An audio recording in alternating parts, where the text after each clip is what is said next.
खुश होती। ऐसी दूसरी कहानी राधा जी की है। राधा जी आप जानते हैं कृष्ण उनसे बहुत प्रेम करते थे, वो कृष्ण से प्रेम करती थी, उनका विवाह नहीं हो पाया, अलग बात है। लेकिन हमारी परंपरा में प्रेम का जो पराकाष्ठा है ना, प्रेम का चरम, वो तो कृष्ण राधा का है। मतलब राधा कृष्ण का प्रेम एक खास किस्म का प्रेम है, जहां विवाह के बंधन के न होने पर भी प्रेम का चरम रूप होता है। राम और सीता का प्रेम गार्हस्थ्यिक प्रेम का चरम रूप है कि पति पत्नी का प्रेम कितना शानदार हो सकता है। वो देखना हो तो राम सीता का प्रेम देखिए, विशेष रूप से तुलसीदास जी के यहाँ देखिए। और वैसे जो प्रेम होता है वो देखना हो तो राधा कृष्ण का प्रेम देखिए। पर इंटरेस्टिंग है, ये सारे जो हमारे धर्म के चरित्र हैं ये समय के साथ चेंज होते गए हैं। राम बदले हैं, कृष्ण बदले हैं, राधा बदली हैं, सब बदले हैं। एक कवि से सूरदास, भक्ति काल में 16वीं सेंचुरी, आप मोटा मोटा ध्यान में रखिए। कृष्ण को आपने वो कहानी सुनी होगी, कृष्ण तो अपने घर में थे, कंस को मारने के लिए वो पैदा हुए थे। कंस को पता लगा तो कंस ने अपने एक सहयोगी अक्रूर जो कि श्वफल्क के पुत्र थे उनसे कहा कि जाओ और कृष्ण को लेके आओ, यही मारेंगे। उसको पता नहीं था क्या होगा बाद में। आदमी कॉन्फिडेंस में ऐसी गलती करता ही है, तो वो सुपर कॉन्फिडेंट था, बुलवाया कृष्ण को। कृष्ण तो इसी काम के लिए आए थे, समझ गए कि बुलावा आ गया है, अब इससे काम निपटाना है, चलते हैं। राधा और गोपियाँ कृष्ण के बिना रह नहीं सकती थी, सुपर इमोशनल विमेन। ऐसा मानते हैं कि वो महिलाएं, राधा तो छोटी थी, बाकी महिलाएं गोपियाँ उनसे काफ़ी बड़ी उम्र की थी, इतनी इमोशनल थी कृष्ण को लेकर कि कृष्ण के बिना वो सोच नहीं सकते थे कैसे रहेंगे। पर वो जिस काम के लिए आए थे धरती पर वो तो करना ही था। तो अक्रूर आए, अक्रूर ने बताया कि ऐसे ऐसे है, वो ले जाना है। तो कृष्ण और बलराम चले गए। इधर कृष्ण गए, उधर गोपियों का रो रो के हाल बुरा, राधा का हाल बुरा। ऐसी दीवानगी आजकल की फिल्मों में आप सोच नहीं सकते, ऐसी दीवानगी थी उस जमाने में उनके बीच में। और जब आदमी का प्रेम हाथ से निकलता तो वो बेचारा कितना कमजोर हो जाता है। राधा जी की हालत सोचिए। सूरदास कह रहे हैं, अति मलिन वृष भानु कुमारी, हरिश्रम जलु अंतरतन भीजे, ता लालच न धुआवती सारी। कि वृष भानु की कुमारी, वृष भानु मतलब राधा के पिता, वृष भानु की बेटी राधा इतनी कमजोर हो गई है, इतनी मलिन हो गई है। हरिश्रम जलु अंतरतन भीजे, कृष्ण के पसीने की कुछ बूंदें उसके ऊपर गिर गई थी, उसकी साड़ी में लगी हुई हैं।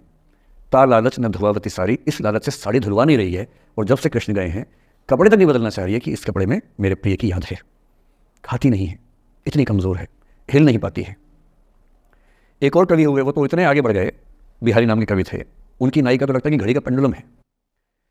सांस लेती है तो 4-5 कदम 6-7 कदम पीछे चली जाती है, सांस छोड़ती है तो आगे आ जाती है। सांस की हवा से ऐसा हो रहा है।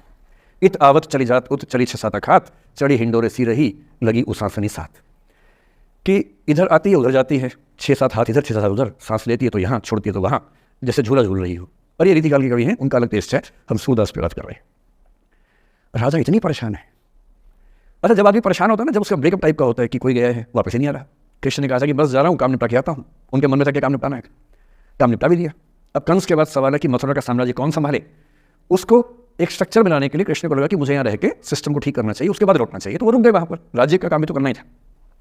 पर प्रेमी व्यक्ति को सब समझ नहीं आया, उसको लगता है कि नहीं मेरे पास आओ, बाकी सब बेकार की बातें हैं, मेरे पास आओ।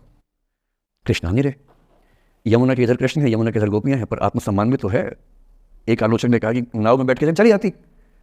आत्मसम्मान होता है प्रेम में कि मैं क्यों जाऊँ, बिना बताए क्यों चले गए, बता के जाते।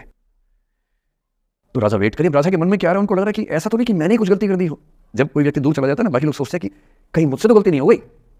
और राधा अपनी एक सहेली से बोल रही गोपी से, मेरे मन इतनी सूढ़ रही, एक दिवस मेरे गृह आए मैं ही मस्ती दही, देखी तिन्हें हों मान कियो सो हरि गुस्सा गही। पगला सी गई है, बोरा सी गई है। सहेली से क्या बोल रही है, हे सहेली मुझे पता क्या लग रहा है, मुझे लगता है कि मुझसे गलती हुई है।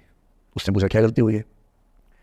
कह रही है कि एक दिन क्या हुआ, कृष्ण भगवान मेरे पास आए थे, मैं उस समय दही मथ रही थी।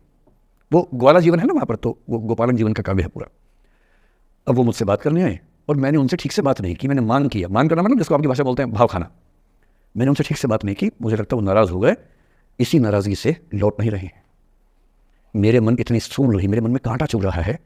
एक दिवस मेरे घर आए, अब समझ में आएगा, एक दिवस मेरे घर आए मैं ही मथती दही, देखी तिन्हें हाँ मतलब मैं मान की योग, मैंने अहंकार दिखाया, सो हरि गुस्सा गही, गुस्सा आ गया उनको इस बात से। सूरदास की राधा मुक्त नहीं हो पा रही, लेट गो नहीं कर पा रही, वो जी नहीं सकती कृष्ण के बिना। पर फिर देखिए 300 साल बाद क्या हुआ। 300 साल बाद कमाल हुआ।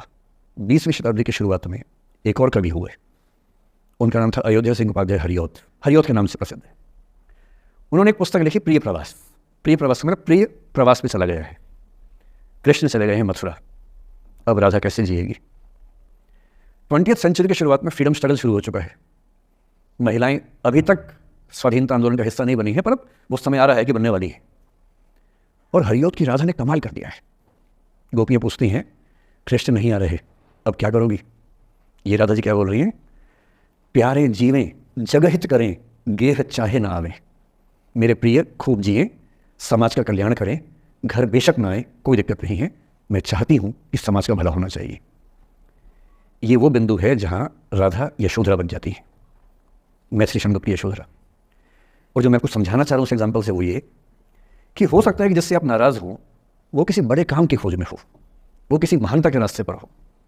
और यदि आपके जीवन में कोई व्यक्ति ऐसा है जो किसी महानता के रास्ते पे है, तो उसके रास्ते को रोकना अपने क्षुद्र हितों के लिए बहुत छोटापन है। और ऐसे मामले में एक ही बात हमें सोचनी है कि वो जिस काम के लिए बना है उसे करने दो। अपने स्वार्थ के लिए किसी को बांध के रखना, किसी को लाश बना के रखना, इसका क्या मतलब है? जाने दो, ऐसा क्या है।